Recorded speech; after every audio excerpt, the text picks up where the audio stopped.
I see Ed Worley on first today. Right. Hello, everyone. Gordon Smith checking in from Denmark. Good evening, Gordon. Got a big show today, some good videos. Julie Ahrens is watching in Cleveland. Rick Bannerow saying hello to the Fozy. Hello to all of you. As we get ready for our show number 686. Warren Chaucer down in Brisbane, Australia, where it's Saturday morning. Good morning to you, Warren. I've got a new, I don't know if anybody noticed, but my starting video here at the end of this sequence is from the Perth Dinghy Sailing Club. Oh, really? Yeah, I've used it for the last couple of shows. Jonathan Frank probably noticed. He's saying hi from Galveston. Oh, Galveston. Welcome, everybody. Thank you for joining us in our 8th year. There it is, the Perth Dinghy Sailing Club. Amazing.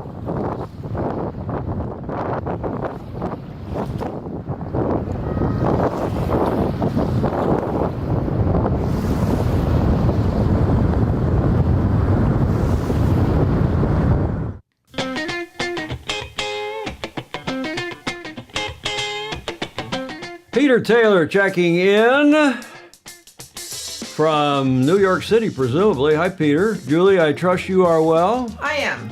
Any hot tips? Not really. Why not? Not really. This is a whole week so far without a holiday.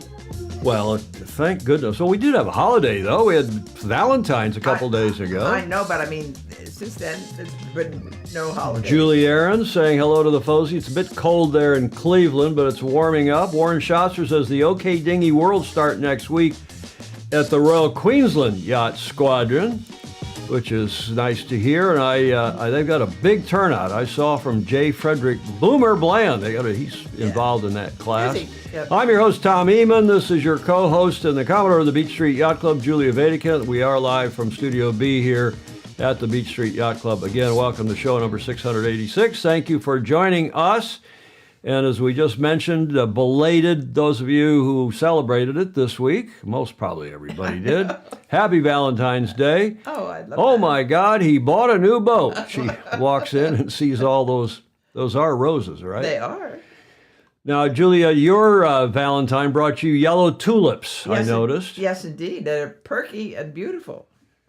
You must have a good Valentine. I have a good Valentine. That graphic is from Ed Worley.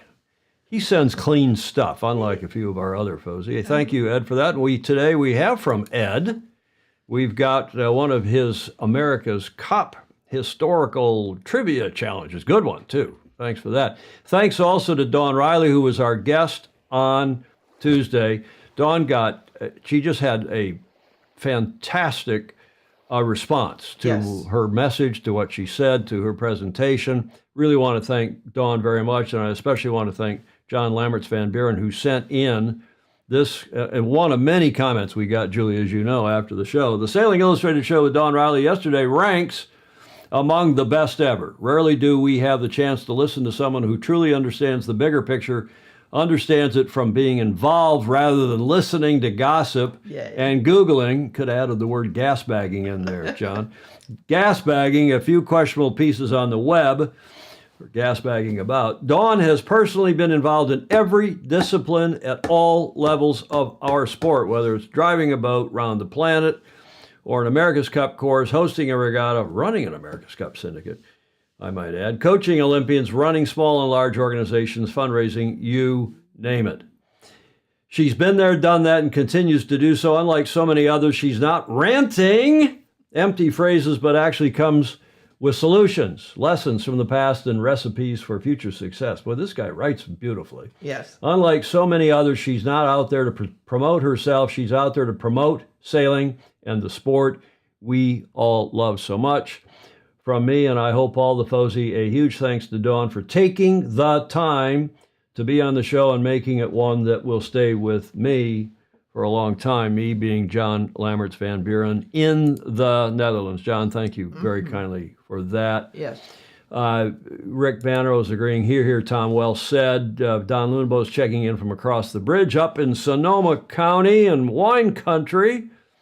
And John, speaking of John, is on. Good evening from the Netherlands. John, thanks again for your kind comments. Chris Exley from hello, sunny, chilly Salem, Mass. Salem, Mass. And Fog Machine, who, I know who Fog Machine is, Julia. Do you? Yep, I do. And therefore, we're going to read his comments. It's commiserate. I think he means commensurate with a 49er fan a week. Commiserate. Commiserate. Thierry de Jong's checking in. Speaking of Dutch guys, cool Dutch guy down in SoCal checking in. Clark Chapin, I noticed it. He's, of course, from the club from whence I did have the previous video, Clark Chapin in Plymouth, Michigan. I noticed it, by the way, already liked and shared it. Doesn't sound like Julia's mic is on. Julia? Well, it's on, Clark. Yes. Maybe she wasn't speaking up. Julia, tell everybody to do their thing about sharing this show, please. Yes, please like and share it. But sharing it especially brings in all kinds of new people. We did that especially last week. And just a whole flock of new people. A flock of Fozy? A flock of Fozies. A flock of flying flock. A flock of focusing Fozy. Yeah. Thanks, John Lammerts, Van Buren, and we have some breaking news. We'll go to that before we get to our other normal A-block segments. But AC-37 Cup date. A battery fire aboard Ineos Britannia while well offshore off of Barcelona today. Scary situation here from Sir Ben Ainsley is the video. Yeah, difficult day for the team today. We had an electrical fire on board one of our AC-40 yachts about 25 miles north of Barcelona. It always seems to be the case with these kind of incidents that happen a long way from home. Very, very difficult to manage these electrical battery fires in any circumstance, let alone on a 40-foot yacht out to sea. So the team did a really, really great job to get on top of the situation. So I'm really proud of how everyone reacted, and a big thank you to the team and also to the local fire department, both on shore and out in the water for stepping up and coming to our assistance. We're really, really grateful for that. We've got the boat back to the dock now, and we need to assess the damage to figure out just how much damage has occurred and what that means for the program over the coming weeks. Nevertheless, it's been another really positive week for the team on the water, getting some really useful two-boat sailing together, learning a lot about these boats, the nuances, the techniques involved of maximising the performance. We know that will help us in the long run this summer with Race Boat 3 in the America's Cup. Boy, this group is snake bit. I hope their luck and their fortune, and you make some of your own fortune, of course. I hope it comes good because they've really had a tough time, Julia. They have. And Clark Chapin saying, I haven't had an electrical fire on my Interlake, which is the 18-foot Super Rig boat that he campaigns and popular in the Great Lakes area. Yeah, I haven't had an electrical fire on my Interlake in quite some time. One of our experts today, Alex Hayworth in the UK, tells me there are three, not one, not two, 48-volt batteries below on the AC-40. I take his word. He is a bit of an expert. Yeah. Baton Rouge saying you can eliminate the battery to manage those events. I think that they had capsized the boat. The lead to water getting to the batteries to start the fire. I don't know. That was all I know is what I saw in that video. I would have liked to, Julia, have grabbed I didn't have time, but a screen grab of that battery compartment down below. It was only on the video for about a split second. Yeah, exactly. Jody Shields saying, aren't those one design boats? Why haven't the other teams had this issue? Good question. Mm-hmm. Gordon Smith, let us hope that it was the slow haul. Can't see them getting another one too quickly indeed. It's just... It's really too bad. It is indeed, Julia. It is too bad. So it's lots of other comments that we just want to welcome in, of course, further up at the top. Lithium ion thermal runaway, Fog Machine is saying. Mm. Should I say who Fog Machine is? We call him Amadeus. Julia, sometimes because he's got long curly hair down the side, St. Francis member. Oh. That gives you a clue, and others perhaps on here who he is. And I don't know if he can put his name in if he wants. But I do know he is, so we will read his comments, and good comments. And he's a very bright electrical engineer type, computer science guy. Jody Shields, aren't these one-design boats? To repeat what his comment from a minute ago. Okay, Julia, what are we celebrating today? Looks like hippos. You think? Sure do. Well, it is World, and how do they come up with these things? Some group trying to protect hippos, I guess. World Hippo Day is annually on February 15th. How could we forget that? 2024, and then Christopher Lewis checks in. The Southwold Yacht Club, our new favorite yacht club over there in the UK. World Hippo Day. I love this picture. This is maybe the best, and it's a high-res photo, maybe the best photo in the show. World Hippo Day on February 15th celebrates the extraordinary, I'm going to show you a video in a minute, that is hair-raising almost. The extraordinary hippopotamus encourages people to take action to prevent its extinction. Did you know that before 1909, scientists placed hippos in the same group as pigs? Despite their outward similarities with pigs or wild boars. Now, Julie, you went to Stanford. What's the plural of hippopotamus? Well, they have it there as hippopotamus. But what would you call it? What would you use? Hippopotami. Hippopotami. That's what I would have used too, but I only went to a public school like Michigan, What do I know? Hippopotamuses or hippopotami are closely related to whales, dolphins, and porpoises. Maybe that's why they attack boats. We'll see that in a moment. Hippos are semi-aquatic mammals that are native to sub-Saharan Africa. They're herbivores and can weigh up to 2,000 kilograms. So much for vegetarian diets. Well, yeah, exactly. We should all be herbivores. Making them the third largest land mammal after elephants and rhinos. Hippos are primarily found in rivers, lakes, and mangrove swamps. Speaking of which,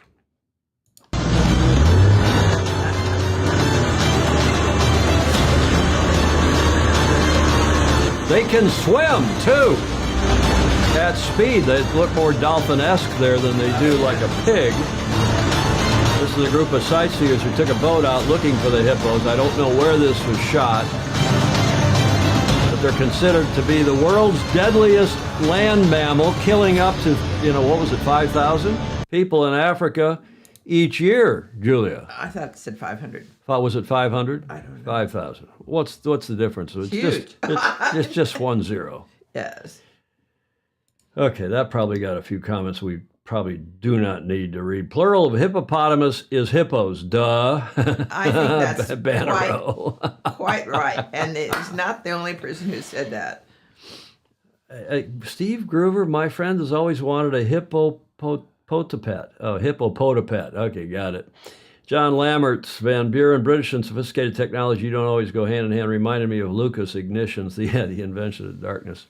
Ted Ryman checking in from Cape Town. Yeah, they apparently are quite aggressive mammals, land mammals. Oh, Chris, I won't. Julie, you want to read Chris Exley's comment? You can wave your finger at him. Oh, well, the scientifically explained that hippos can fling their poo up to 20 feet. You read that comment. I'm surprised. I'm going to give you a finger wag. Well, there's nothing wrong. That's a straightforward. Oh, it is? Okay. Well, Julie is the judge of things that are waggable or not. But we don't judge our FOSI except to say how extraordinary the patrons are. Thanks to your support via patreon.com/join/Sailing Illustrated. Give us a few bucks a month to help literally keep us on the air with our internet and equipment charges. This studio that slowly gets built up, thanks to the latest edition of the photos above, those foam photos from Rick Bannerow. And I've said it before, if those of you who didn't see it, but there are also some behind me over here, and they do help dampen the reverb, the room tone in this room. And we appreciate all the FOSI. We appreciate Rick and the others who've contributed to the studio, including the Crutonic Corner from our friend down under. Remember? Yes. Remember? Peter Stevenson, Pedro. Oh, Pedro. Foiling Sailor. Yeah. from down under. Thank you all. And let's get into the B block here in earnest as John Emmett continues to impress. He has moved from the UK to Argentina, back to the UK, to Adelaide, back to the UK, and now he is in Athens for the ILCA Senior European Championships and Open European Trophy. The Coach's Corner with John Emmett begins now. Hi Tom, Julia and all the Fozy. Welcome to Athens, Greece. I think there's something very appropriate for obvious reasons about talking about the Olympics when in Athens. So far, super friendly welcome, although it does make me laugh when people want to know about the weather conditions, what we have now and what we have for the regatta, likely to be completely different. Had a couple of days of strong northerly winds and yes, hiking legs are feeling it, but for the regatta we may well have light winds, and this is why in terms of getting to know a venue it's important to spend many days there, so you're likely to have experienced everything. So yeah, I'm talking about Marseille. But it's funny, I mean, even Weymouth, which I know very well, the Devotti D0 are going to have their European championships, and they asked me to write a venue guide or what to expect. And you know, on paper you would think that the summer, you know, the sea breeze will come in at 1 o'clock, it will be from 2, 3, 5, it will be super steady, and probably the land breeze, as it were, will die off at 11 o'clock, and you have that sort of 2-hour window to make it genuine sea breeze.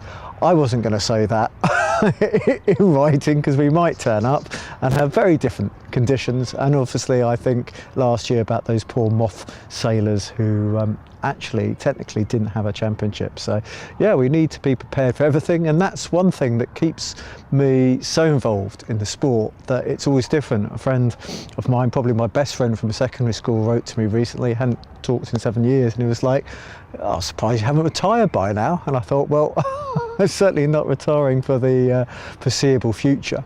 But yeah, it's an interesting experience in Athens. The entry is good. In fact, the boat park and ramp and launching facilities, we're bang on the capacity, I imagine. In fact, they're digging at the moment, I think, trying to put in more hose pipes to wash the boats. So random John Emmett top tip, I think you can never have too many hoses. That's one of the bottlenecks sometimes for boats coming ashore, so it's something worth thinking about. But it's interesting fleet dynamics, as a lot of the top sailors may try and have this break because they want to do Princess Sophia and Air, which are going to be really solid regattas this year, and then it's literally a bit of training, Olympic venue and the games, and before you know it, all be over, and then we'll be looking at the America's Cup and other things. But for those people who are still trying to qualify, they're absolutely full on, flat out here. 2 more spots up to grabs, and I'll try and give a wrap up at the end of the championships. But if you think the top of the fleet is probably a bit weaker than normal, because the top sailors are perhaps not here or they've just arrived late, and then at the middle of the fleet it's going to be super competitive because those are the people who are really gunning for those Olympic spaces. So yeah, I can't wait, and many more reports coming to you here from Athens. Take care, sail fast, and I'll try and see you soon, but now with the time zone it's getting a little late. Bye for now. Steve Gruber saying, strange, John is outdoors without a helmet yet again, but I don't detect any hazards. You're not allowed to retire, John. Would we do if you, what would you do? I think he meant what would you do if you did? Same with Tom and Julia. Well, we are retired. I mean, we just are totally relaxed. We don't work. Don't put any time, you know, right? Right. This is your what, 4th career, Julia? Or more. Or more. John Emmett with his Coach's Corner. We really appreciate his reports. John Emmett Sailing, get to the front of the fleet. Previewing the Caribbean 600, the RORC's growing in stature, growing in size as well, event coming up here. Cool event, cool people, and we're going to talk about that in the C block here in a sec. But first, we want to update you on our new favorite sailor, Cole Brower. Yes. Who we've been following since she rounded the Corn, as Paul Card calls it, Cape Horn on the 26th of January. She's making steady progress north up the Atlantic. That was the slide we showed you on Tuesday off of the Cape of São Roque, St. Roque, that is, in Portuguese. And that was where she is. She's a little blue boat down there at the bottom on Tuesday. Now she's north of the Cape, making good progress. The first place boat up there at the top also as they're headed towards Spain to the finish line. And that's the slide from today. By the way, I had to go research the name of that cape. One of you knew it. I can't remember now who it was, but Cape São Roque? São Roque, yeah. Roque in Portuguese. And that's the name of that cape. And here is the video via Instagram from her today. Just having some breakfast right now. I'm totally exhausted. I had a really long night last night. I had a squall hit me just before sunset last night that had about 30 to 33 knots of breeze. And it just felt like it was just forever. Breeze totally turned me around. I ended up going upwind, did like 16 sail changes from the bigger sails all the way down to the tiny sails, upwind. Then I tacked, and then I had to tack back. I think what happens is that you have this giant squall, and the squall was moving from the east to the west. And when that cloud moves that way, it still has a downdraft. And so once it had gone to the west of me, it was then pushing like a westerly breeze to me. And I wasn't getting any of the trade winds, which is, more of an easterly breeze. So interesting, really, really interesting night. Very, very long. And then finally, once things settled out and the trades kind of came back in, I'm still a little spooked. You can see I have the first reef still in. But yeah, really long night, totally exhausted. Gonna take a nap after this. All right, have a great day, everyone. Gonna take a nap. I don't blame her. Oh, yes. But she's always so cheerful and well put together and articulate. Yes, and I learn something every time she reports. Exactly. Look at the smile on her face. And Yeah. I only grabbed one comment today. There are so many nice comments on her Instagram. I followed her Instagram. I hope many of you will as well. Cape Cod Mom, 23. I don't know if she's only 23 years old, but she's got some kids, I believe. You are inspiring, a rock star for sure. I look forward to reading your posts every day, and many I watch over and over again because I find them to be so cool, interesting, and fun. Please confirm that you wear a life vest and use a safety harness, especially at night when you, I hope all the time when she's up on deck, Right. when you are dealing with these crazy conditions. As the mom of a daughter, so she is a mom, I worry every time I watch these videos. Praying for good weather and safe arrival in Spain in a couple of weeks. Thanks for your sharing your incredible journey. Nice. Nice stuff, as always. And this is her progress. She's still in a solid second place, well behind Philippe Delamare and Mowgli. They're at the top. He's expected to finish on the 23rd of this month. She's dropped back a day or two. She was, I think, 3-3, and now she's looking like March 5th there, if you look on the far right-hand column, for her estimated finish date. And then down the rest of the top 10. She's got a comfortable lead still.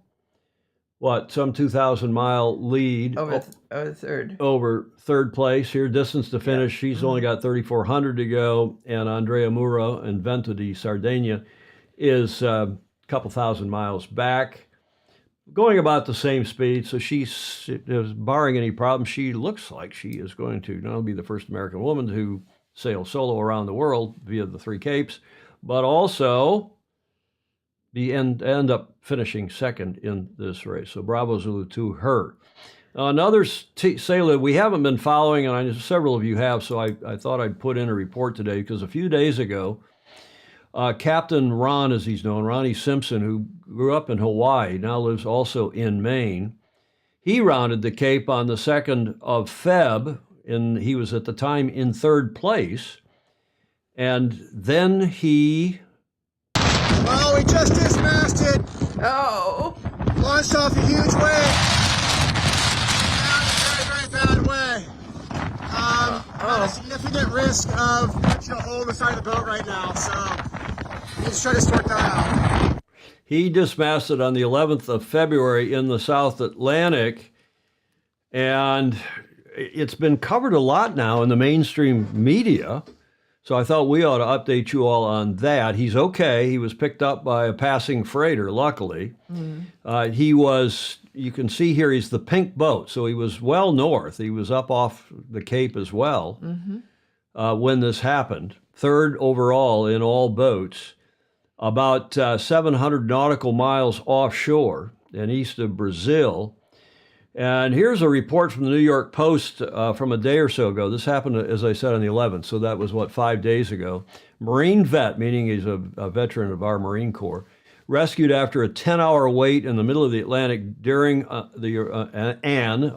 the World Sailing Race, quote, lived to fight another day, he said.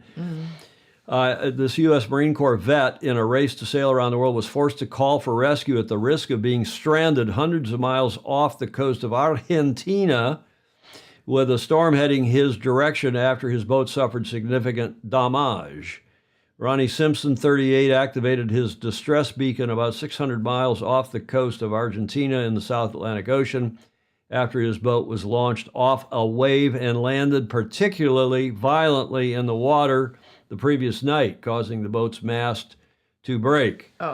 Using a Starlink satellite connection from his boat, Simpson posted on his Instagram that morning that there was a huge storm heading his way with winds of over 50 knots and swells of, quote, like 7 meters, 22 feet, heading his way.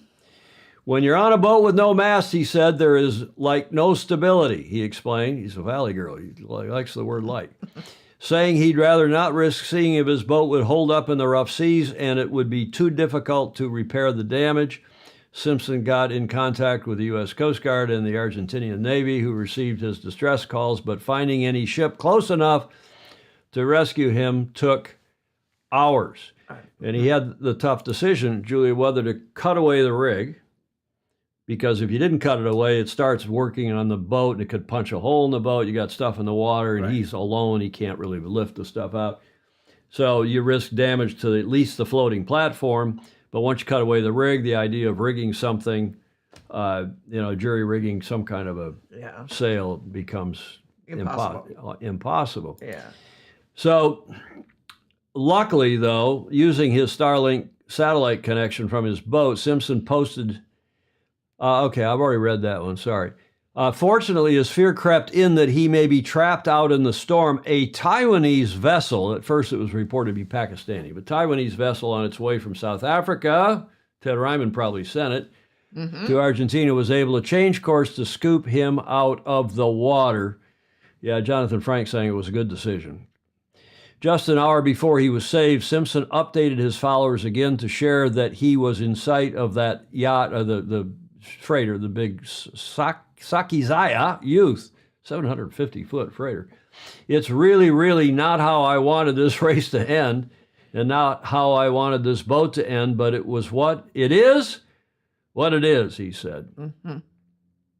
Before calling for the rescue, Simpson, as I said, was holding in third place in the Global Solar Challenge, and he was skipper of the Open 50 yacht named after his sponsor, Shipyard Brewing, which is in Maine, competing in the first ever Global Solar Challenge, according to his website, with an estimated time of finishing the race being around 130 days. Simpson was in the home stretch, having rounded the Cape off Chile 10 days earlier. Finally, live to fight another day. Given the scenario, it's the right decision. Doesn't make it any easier, though. It's not even bittersweet. It's really just all bitter. After anxiously waiting those 10 grueling hours with the sun already set on his location, the Iraq War vet turned professional racing sailor was rescued. Quote, I learned a lot during this campaign and during this race, and I'm excited and optimistic to see what I can do with this hard-earned knowledge, Simpson wrote in an Instagram post on Wednesday, sharing a final view of his boat after being saved. So he took that photo apparently from aboard the freighter. And Captain Ron said, that is my last view of Shipyard brewing. Oh, they have to leave it. Yeah, have to. So we got the sponsor name in there, that boat. You know, sometimes those things have a way of washing up. They stay Yes. afloat. Yeah. You don't want to be aboard it, though, without a mast, and the keel will end up getting rolled and rolled and rolled, and it's be like the inside of a washing machine or a dryer. So sad news, but happy ending to Captain Ronnie Simpson's attempt to compete and finish third in that race. Now, to update you on the story we began on Tuesday when we told you there's a report in L'Equipe and other French publications about suspicion of cheating during the last Vendée Globe already 3 years ago, alleging the article and others have that two skippers, one at sea and one on land, did they cheat together during the last Vendée Globe?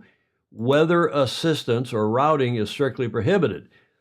It is a foundation of this exceptional adventure. Without assistance, without stopovers, and without a teammate, a solo race where the individual faces himself and the elements. And L'Equipe was reporting a document suggests that a skipper was routed, and you guys made a big joke about routing or rooting, was routed, which is against the founding principle of the race during the 2020-21 Vendée Globe. The federation, that is the French Sailing Federation, FFV, has opened an investigation on the subject.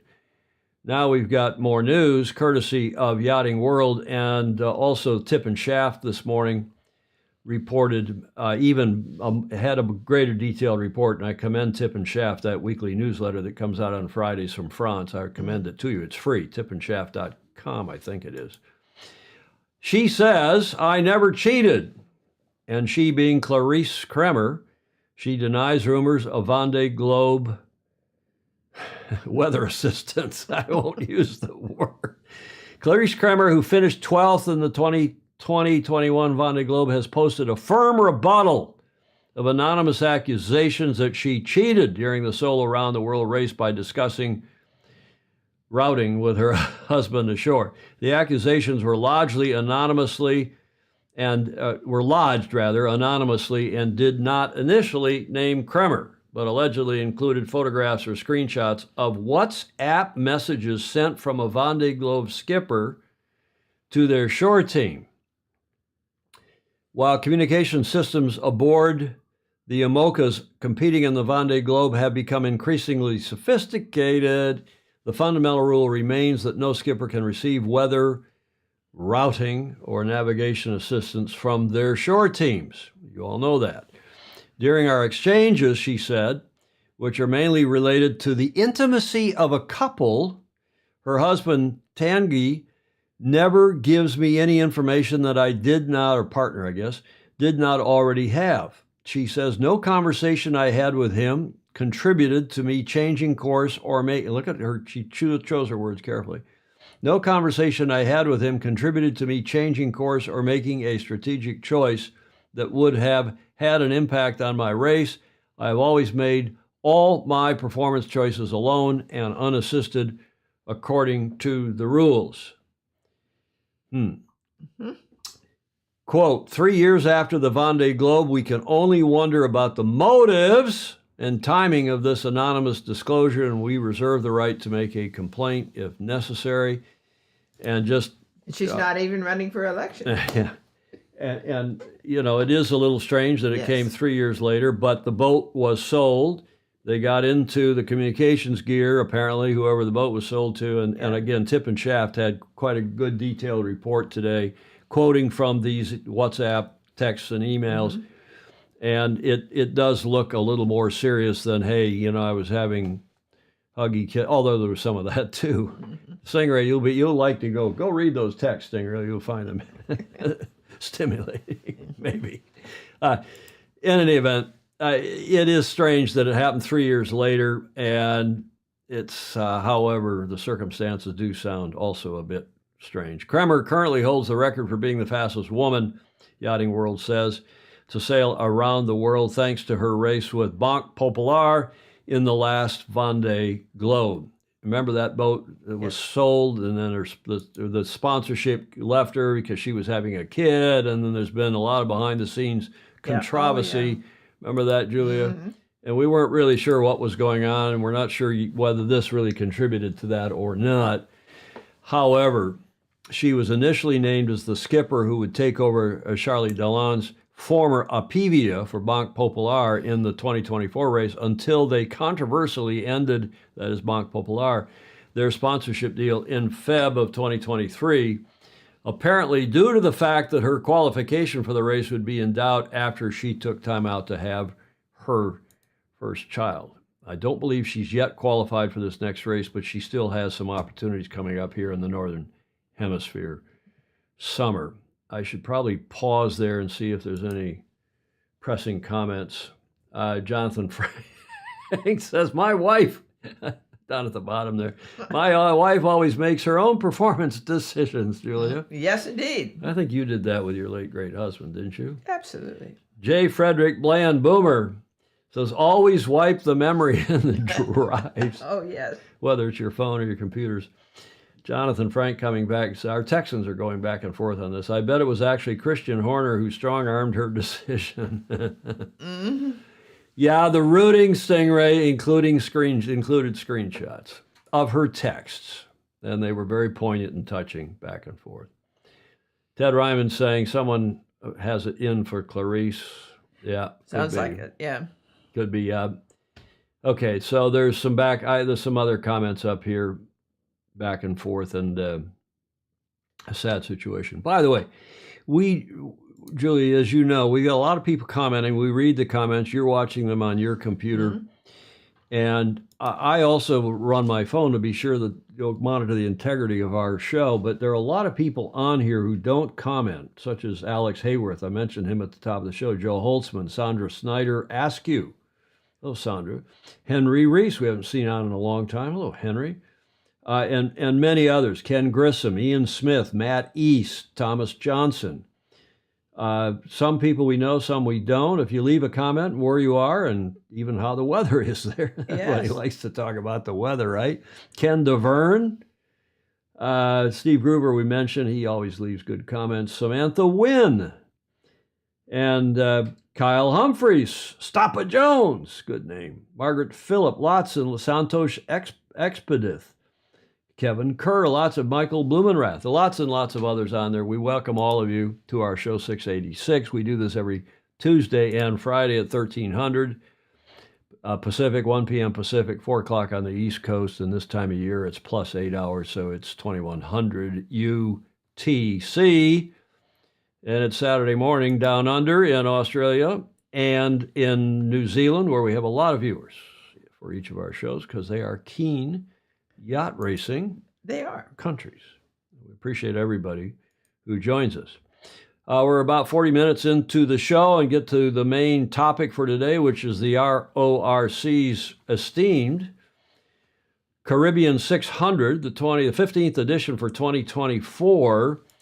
And it's a spectacular fleet, their website reports today, of 64 boats ranging from 32 feet, 9.8 meters, up to 107 feet, 32.5 meters. They will be on the starting line in Antigua for the 15th edition of the RORC Caribbean 600 this Monday, the 19th.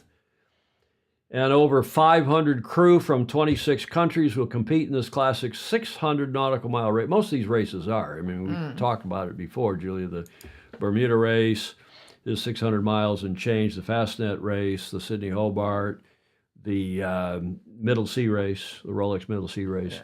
So that seems to be the sweet spot for distance for most of these ocean races, popular ocean races. And this one is becoming increasingly popular. With all those yachts, that ought to be spectacular. Indeed. For those lucky enough to be in the Caribbean, the start of this classic 600-miler can be viewed from Fort Charlotte, high above the spectacular Pillars of Hercules, or from Shirley Heights. The first start is scheduled for 1100 Atlantic Standard Time this Monday. Since the first edition in 2009, the RORC Caribbean 600 has evolved into one of the world's most challenging, and I might add, popular 600 milers. And here is the video for the race.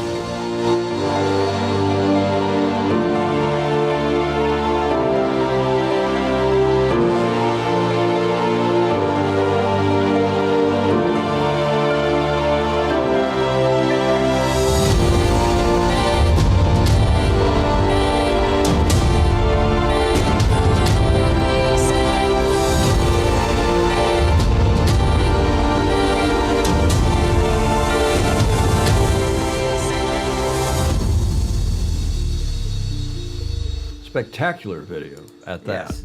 Yes. Because it's a spectacular video. Any of you who've been to Antigua will agree that it's just a spectacular place to relax, to vacation, to sail, to yacht race. And this is the start from last year from from Fort Charlotte. Fort Charlotte, English Harbor, Antigua. The race heads as far north as the Anguilla Channel and south to round La Sante. How do you say that in French? Yeah. La Sante? Off Guadeloupe. The nonstop race also takes in the devastating beauty, great couple of words, of Barbuda, Nevis, St. Kitts, Saba, St. Bart's, Montserrat, and Redonda. There is the track we've shown you before. We showed you about a week ago. They start here in Antigua. They go up and north, off to the west, southwest of Barbuda, around over Nevis, St. Kitts, and San Eustachius. How do you say that? Eustachius? Yeah. That's the name I haven't pronounced before, obviously. Saba, St. Bart, St. Martin, and up around and back down past Montserrat, Redonda, Montserrat, Guadeloupe, and how do you say that, Julia? La Desirade? Yeah. The accent's on the first syllable. The desert. Desirade. And then back up and a loop, finally, out around Redonda and back to Antigua to make it a 600-miler. With apologies for the pronunciation. I don't speak French, a little bit of Spanish, but and German. Now, RORC is on TikTok. I don't want to run the music because it's probably will get us a copyright strike. But when the RORC goes on TikTok, you know that TikTok has arrived or the RORC has arrived. I'm not sure which, but this is the preps going on this week. They've also had a regatta, the Nelson Cup, I think it was called. A couple days of racing, some cool music. Even the RORC is becoming quite youthful, Julia. Yes. And a fabulous photo of the bow. I guess that's Ran. The yacht Ran, and R-A-N from Scandahuvia, and that is our concluding shot. But I do have a video at the end of the show. I'm going to show you in the last leg of last year's start, just because the scenery and the whole thing is so bloody spectacular. If you want to watch the live stream of the start on Monday, you can join the RORC's YouTube channel from 10:45. Again, the AST is Atlantic Standard Time. They don't go on, and they are smart. They're wise, Julia. They don't go on and off daylight time down there in the bloody Caribbean. And you can watch it on the RORC's YouTube channel, live from Fort Charlotte, with Access Marine Connectivity, as race reporter Louis Abib and guests take us through all the action in the race build-up to the start as it happens. Oh, that'd be good to watch. That's -4 GMT. That's +4 to us. So I think we'll take a tune in, take a look at that on Monday, Julia. Yeah. So that's our preview of the RORC's Caribbean 600. Bravo Zulu to the RORC, because they are really with their magazine, with Seahorse Magazine, are really the world authority on offshore racing and do a spectacular job for our sport. And others as well.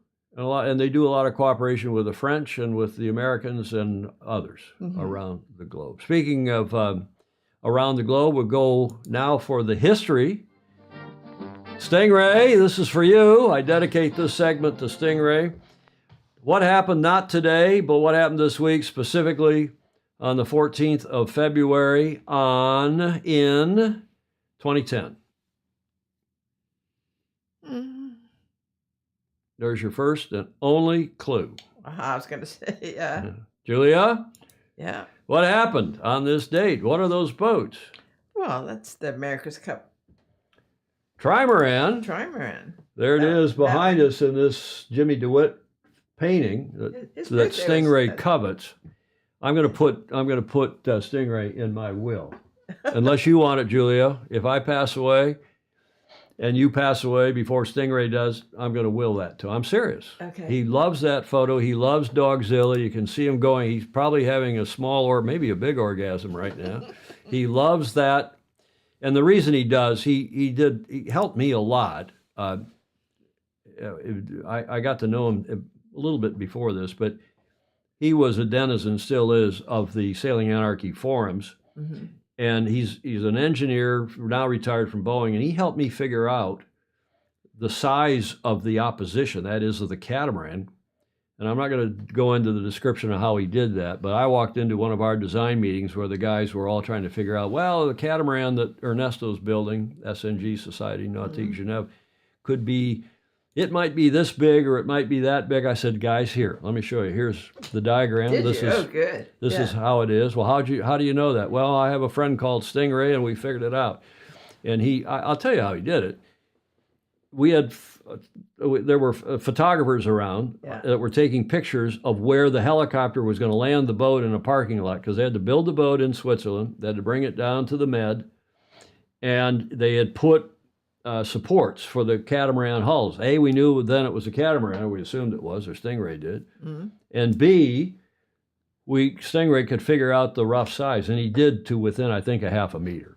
Wow. Of both the beam, the width, and the length of the boat. And it was a brilliant piece of work. And when I walked in with that to the design meeting, I love as it. I was Yeah. the rules advisor for the team, among other things. And Stingray, as a reward, but in appreciation, he was the first non-team member to see the boat when it was being built up in Anacortes, up in north of Seattle, and he lives in Seattle. And I took him up there and showed him the boat in the shed. I got some criticism from someone. Of course you Who did. is that guy? He's that sailing anarchist. I said, yeah, he's a big help and a good friend. Yeah. So there's the photo on the first weather leg of the first race. And as you probably, most of you probably remember that the Swiss led off the line, Ernesto Bertorelli and his esteemed Alinghi team. Jimmy was over the line early and had to go back and loop around. And then we watched them go up that first weather leg on port tack. And I was on a race committee boat. I was the race committee boat representative for our team. That's another story. And we watched the trimaran going higher and faster and slowly creep by to windward. And this is the early stages of that in this beautiful photo, at least beautiful to me. And here is the rest of the story. It's the limits of what's possible in sailing in the 21st century. This is extreme sailing. We'll probably never see something like this again, not in our lifetimes. It was a quest, building the best possible team we could build, building the fastest possible boat, and seeing if we could bring the America's Cup back to America.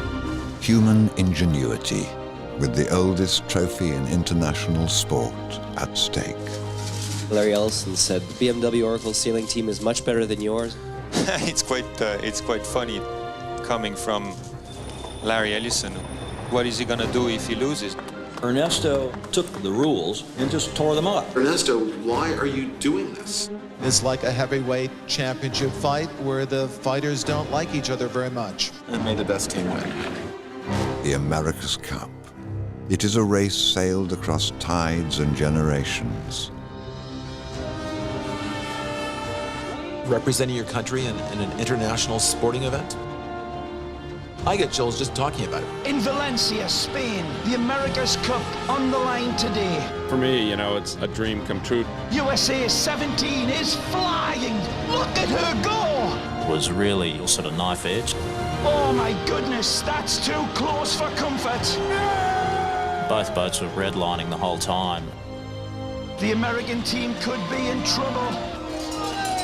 We thought we had a much faster boat. Alinghi out in front. USA 17 playing catch-up. We never should have let him get that separation. There is no second place in competition in the game of life. First place is all there is. It's cruel fate, Heart-pounding drama. that luck plays a part. USA is getting closer. Can they catch Alinghi? Here they come. It's to some degree in the hand of the wind gods. Incredible. Unbelievable. What a race.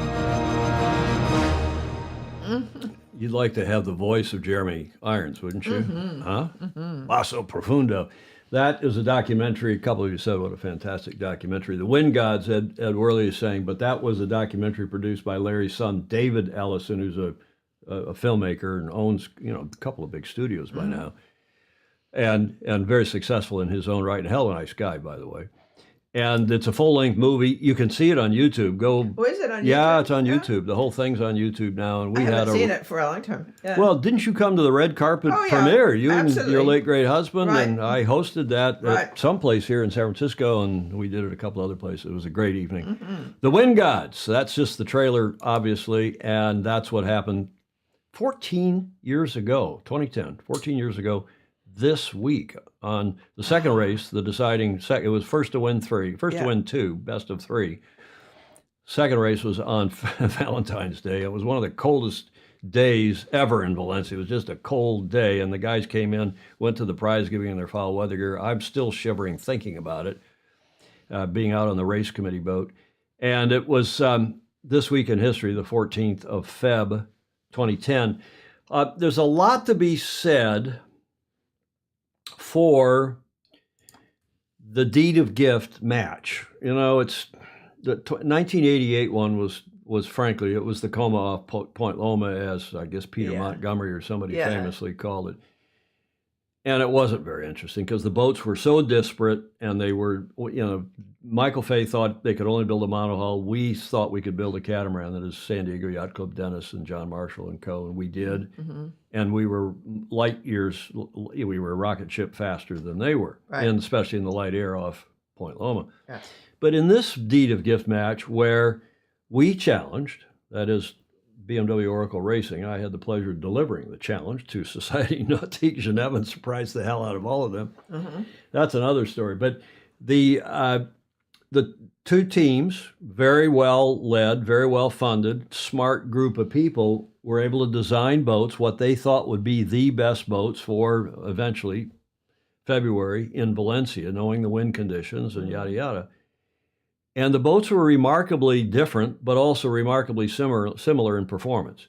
The big difference was our wing sail. Mm-hmm. The trimaran versus, there was a big debate. I remember our first and second, third design meetings, whether we do a tri or a cat. But forgetting about all that, it was a remarkable it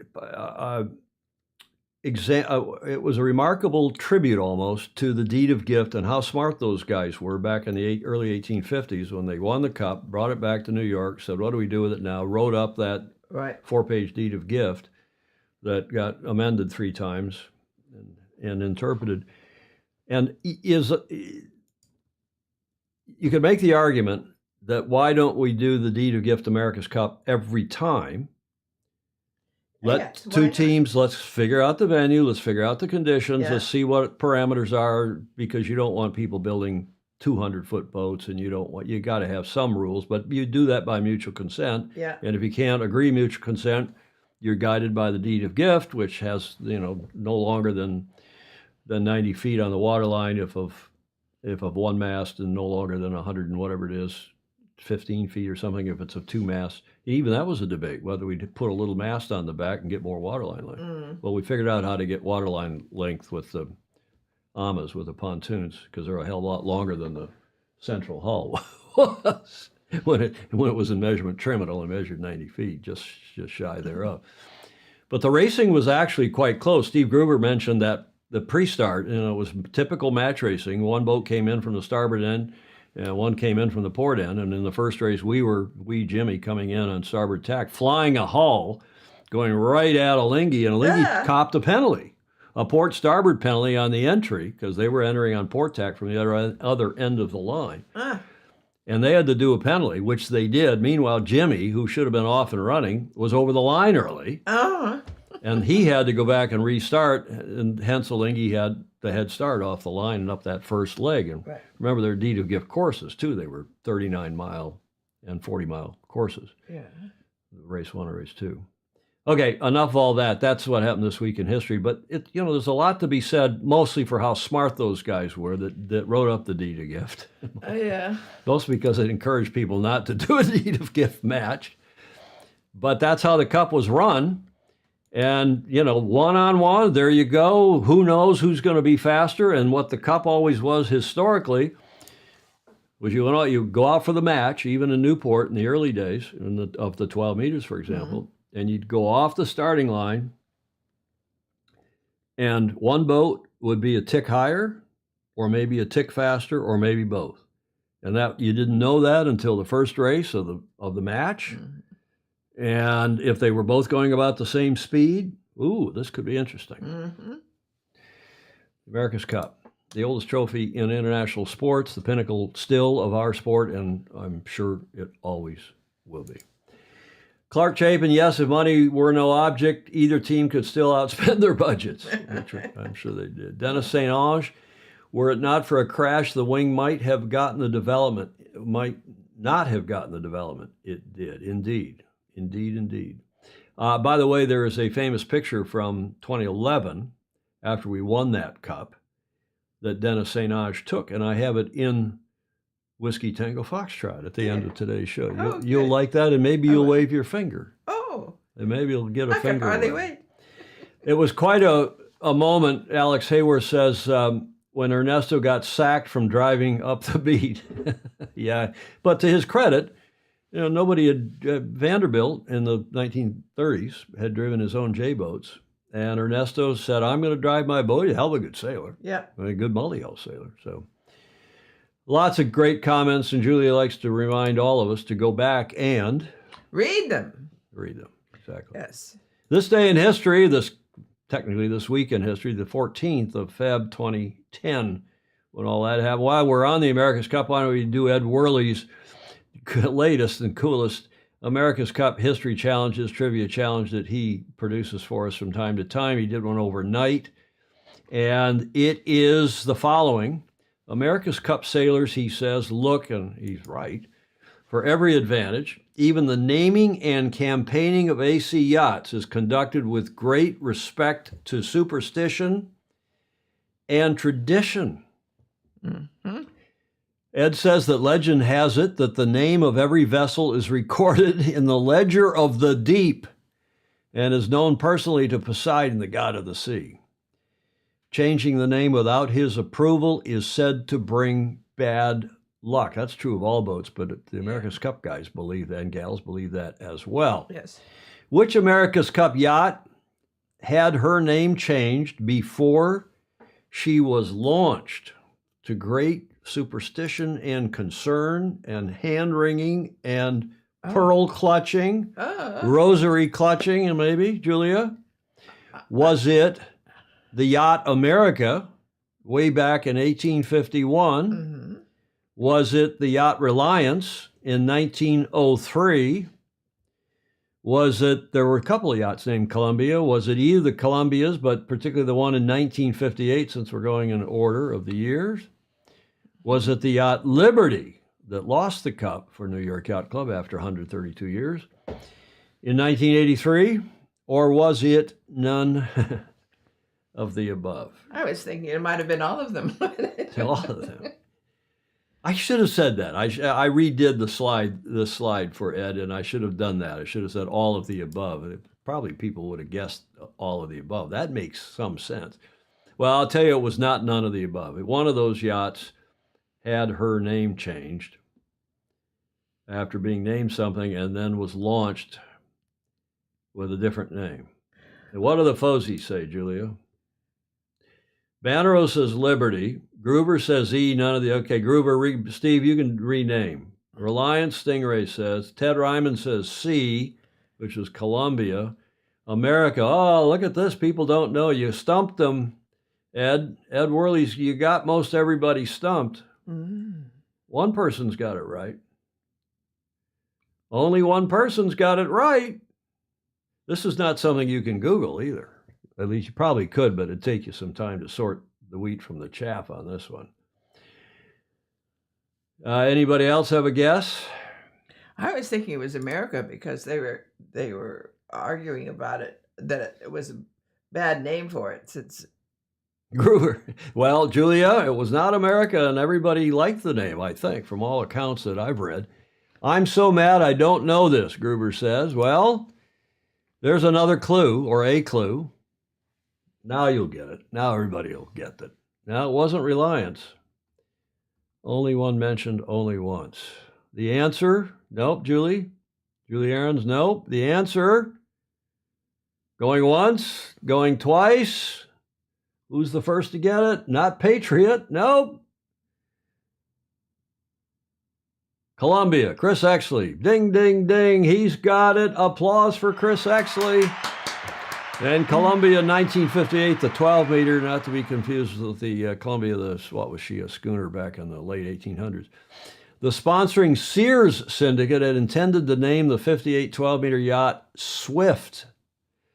In spite of the legend and because of a nervous syndicate member, that yacht was renamed Columbia in case she proved to be not so swift. Well, it's true. Yeah. But Columbia did prove to be lucky and swift, prevailing 4-0 to defend the first post-World War II America's Cup. Remember, it was reinvigorated with the 58 Cup with ease. 4-0. For extra credit, who was her not-so-lucky opponent and from what country, Julia? Oh, gosh. You were alive then. Barely. At 58? Marine Images. I was out of college. Marine Images say, was it an HMS Crouton? No. 58. Who was the opponent? From what country? Not Gretel, David James. Gretel was 70, I think. Gretel was the opponent. It was a good boat. That was Thicker is Quicker. Not Sweden. The first country to race, and I'll give you another clue. The first country to race for the Cup in 1870 after New York won it, and in 71. And actually was the first Cup, the only country to race for it, arguably, until quite late in the whole, not Australia. Australia didn't come along until, what, the 60s. Mm-hmm.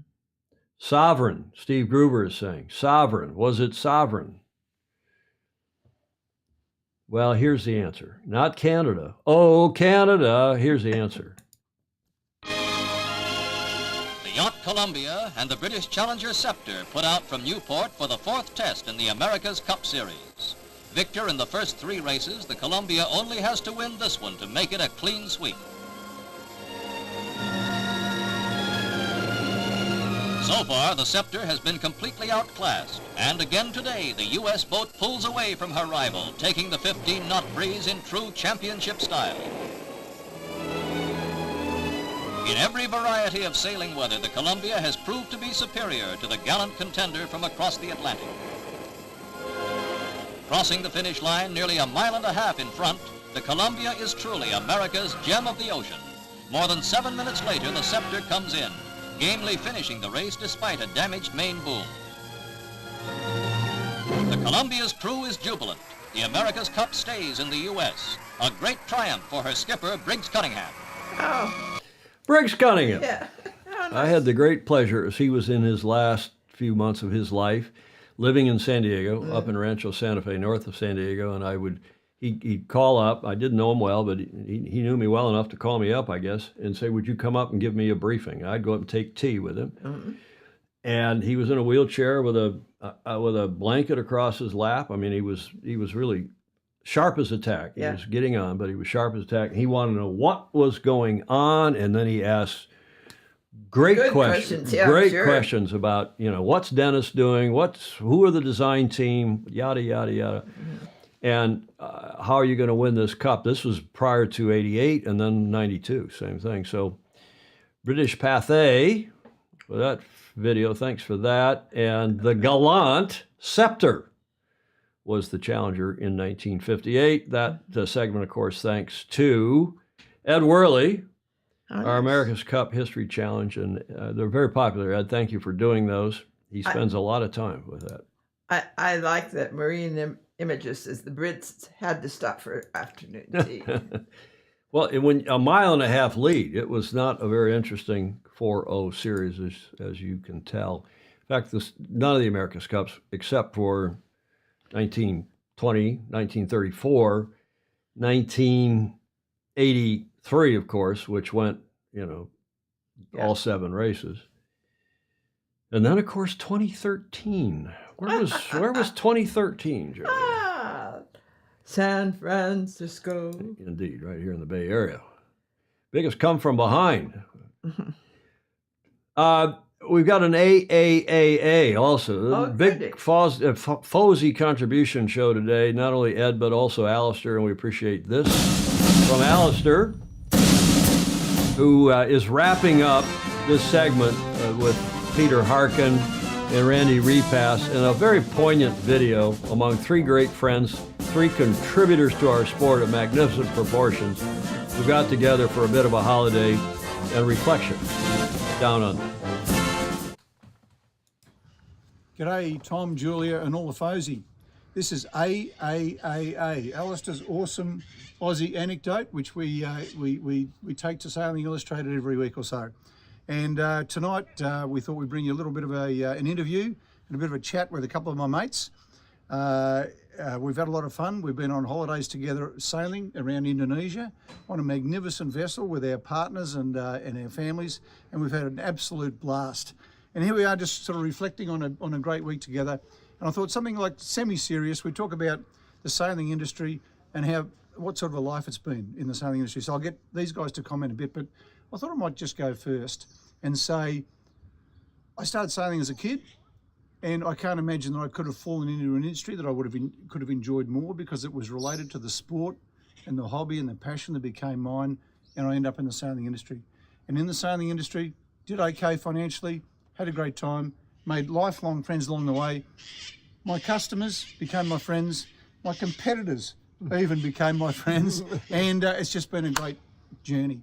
And I thought, finishing up this week with these guys, it'd be great to get a comment from each. So I'm just going to turn to Randy and say, Randy, the sailing industry, what's it meant to you? Have you had a good time? Has it been a good journey? Been unbelievable. Yeah. And of course, I could say the same thing about getting to work in an industry I love. Fantastic. I started sailing as a kid also, and was unbelievably fortunate to work in the industry. It's really cool because when you get people that are actually participants in the products you're selling, you can do a better job advising them. So along with a few brewskis, and of course, on the boat that I sailed on, we had little beer can holders, and that was many, many, many years ago before other boats had them. Anyway, we had a hell of a lot of fun, took care of a lot of good customers, and made a lot of friends. Yeah. And we're still doing it. Yeah, we are. Amen. And I should mention, because there's people from all around the world here, that I should have introduced it properly. Randy Repass was the founder of West Marine, who became the biggest marine retailer in the world, and one of my biggest customer. And it's been an absolute joy. So continuing the introduction theme, most people would know this guy here. This is Peter Harkin, who you may have heard of. He makes blocks and cleats and tracks and travels and sailboat hubby, the second best in the world. Right, I would probably add. So Peter, we've been mates for a long time and been hanging out together in this industry. What's it been like for you in the sailing industry? What does it mean to you? Well, what other industry can you come into and be able to insult your competitors or insult your friends for how many years now? 20, 30? 40? 40 years? 50? And survive like this, and then go on a big trip with them and keep insulting each other. And, there's nowhere else, there's no other industry I know of that I've been involved with or anything that you can do that sort of thing. Yeah. You have to be sort of polite, But in this industry and with characters like this, there was no way. We just kept at it, and it's been great. I started as sailing because my father was into it in the Philippines, and got an old snipe and had to fix it up and started sailing there, and it went on. And you're still going to work every day. Yeah. I don't understand. 86 years old, still going to work. Well, I'd like to call it work, but I'm not sure the guys in our company would call it work. And do I actually produce anything or so on? No, not really, but I guess I contribute or somewhere in there. Good on you. But it's just a great place. I mean, I love being with the employees and the machine shop and watching the stuff being made, and that's really where my heart is. And so it's been a great time, and I can always go back and pound on him when I feel like it. Okay, I think time's up, and I just want to say, it's been an absolute pleasure working in this industry with guys like this. I might close out by giving Peter a big kiss on the cheek. Oh, jeez. Oh. That'll go down well with all the fuzzy. What do you think, eh? No, I'm going to have to take another shower. So, Randy, pleasure having you as a friend over all this journey, and thanks for buying all that hardware from us. It's been a blast. Lots of fun. And Pete, thanks for making the second best sailboat harbour in the world. What? we'll close that. So Tom, Julia, and all the Fosey, that's A for today. See you guys. Bye. Yep.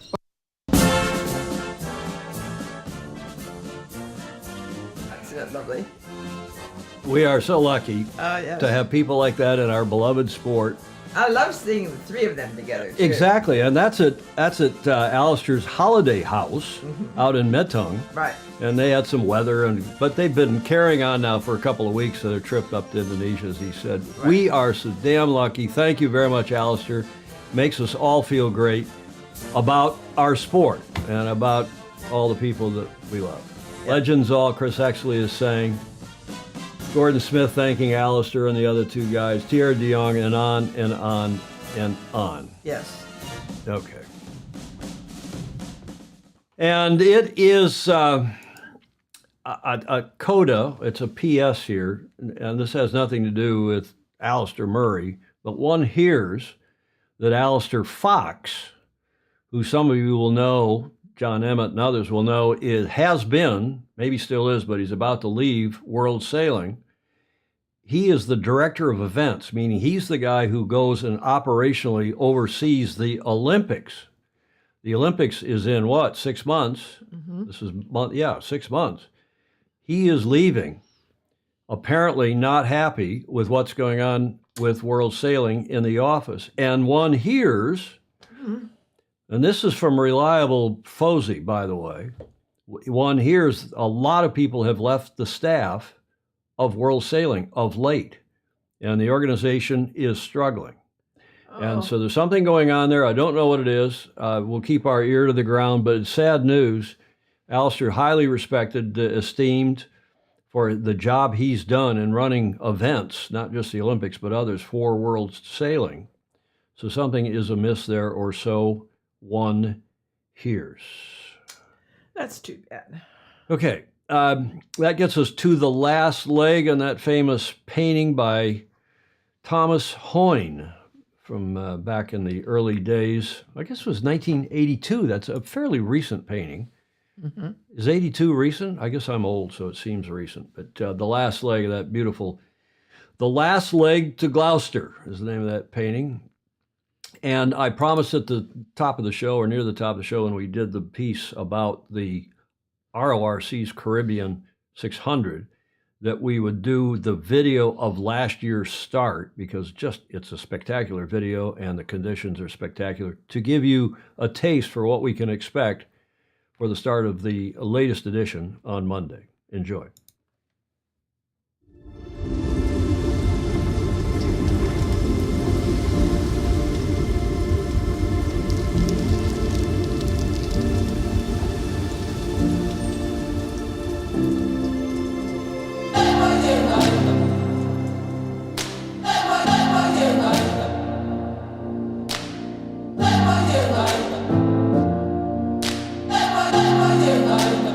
Hey,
The RRCs, well, I said that as kind of one syllable. RORC's Caribbean 600 coming up with a start on Monday. We'll cover that on Tuesday.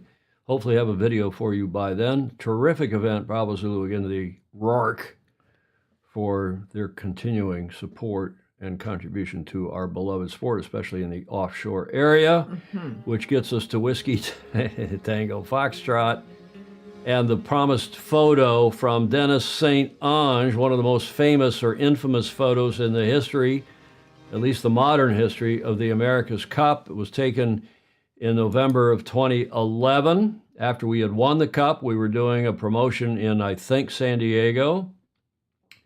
And these two ladies were friends of Dennis's. He's a character down in San Diego, and he took these two ladies over and snapped this photo. I and others went ballistic.